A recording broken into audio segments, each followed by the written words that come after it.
So hi everyone, welcome to Teacher Warren's ESL Live Session number 3. Yes, this is already the third ESL Live Session, and thank you very much for joining me today.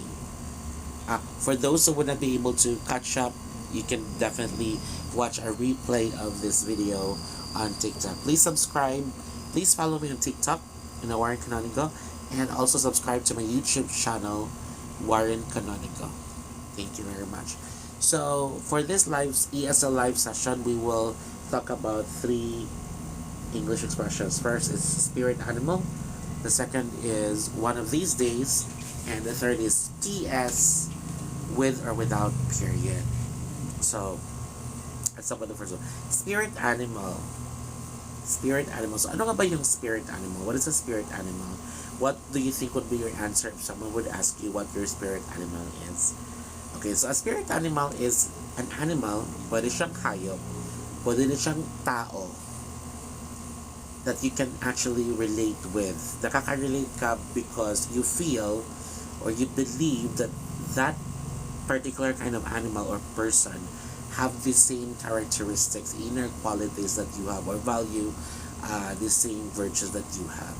It's like you can definitely be an embodiment of that animal. So for example, you'll say, my spirit animal is a dove, kalapate.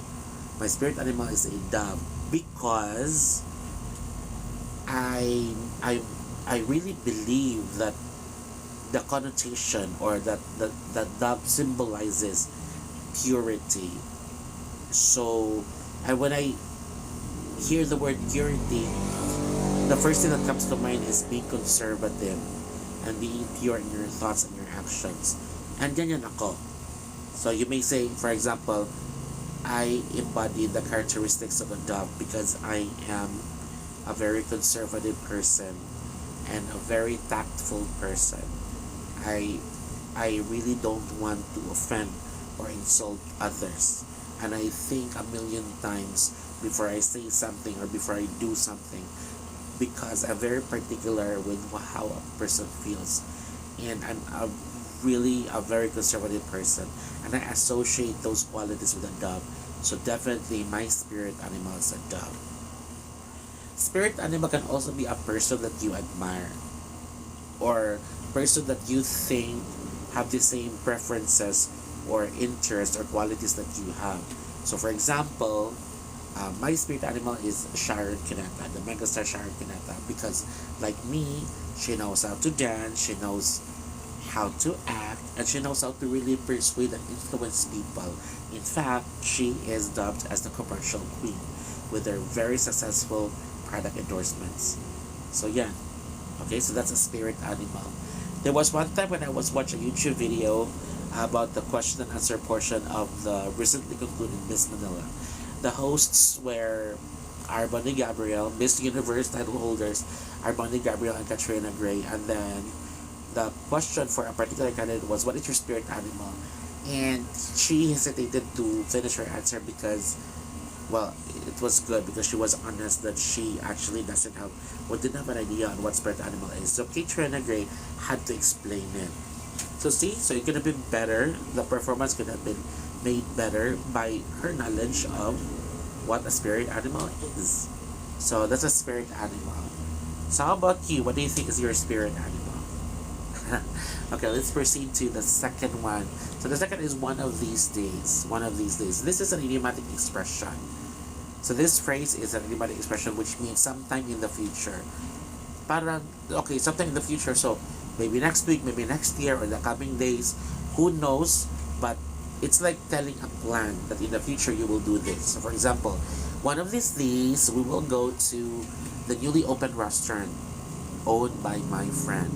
So hindi pa yun nakapunta, you haven't been there yet, hindi pa kayo nakapunta, but you're not sure, you're planning to go there but you're not sure yet as to what time in the future. So pwede mo sabihin na, one of these days we will visit. So dapat future tense. Yung main clause niya or yung independent clause niya should be in future tense. We will go to the restaurant owned by my classmate. Or one of these days, we will improve this project. So that's the meaning of one of these days. Sometime in the future. Okay. And the last expression is PS or PS, capital P and capital S na merong dot or wala. So which one is correct? PS. So this PS actually is an initialism, which means postscriptum. So if you will spell it out, it's postscriptum, which means written after. So let's say you're writing a letter, and then you're already done writing it, but then you forgot to mention a very important thing in the main body. So you can write below that, you can write PS, then write what's the message that you would like to add. Okay. So my question is, which one is correct? Capital P, capital S with a period or without a period to mean postscriptum or written after? Okay, actually both are correct. You may or you may not use the period. It's still the same, but don't use lowercase letters because the standard way of writing PS is really using all capital letters. So again, it means postscriptum, which in English means written after. You write the letter and you forget something, you have to add your, but you have to write PS first before the additional message. So yan, so I hope you learned something for this live session. Again, spirit animal, one of these days, and PS, with or without period. I will be having English ESL Live Session number 4 tomorrow, but I cannot actually promise what time it would start. I'm really hoping I could start at the same time so that my subscribers can just follow. But at this point, it's still very difficult to do that. But hopefully, I'll be able to do that in the future. Okay. So thank you very much for joining me today. I appreciate your presence. And I really love what I'm doing because I know that I'm able to actually do something great. Okay, not just smiling, not just talking nonsense here in TikTok. So thank you very much, and please support the products that I have been posting in my gallery. So thank you. I love you. See you tomorrow for English Live Session number 4.